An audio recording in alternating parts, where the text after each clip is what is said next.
50 caliber lead ball with a fresh load of powder. 32 grains of powder, 50 caliber.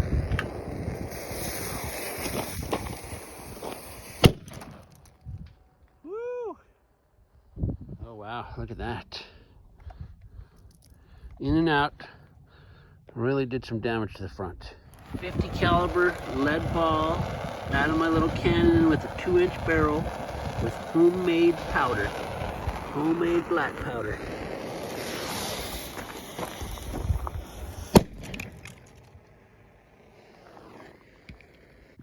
Split the board. Ooh, it bounced out of it. Not much penetration.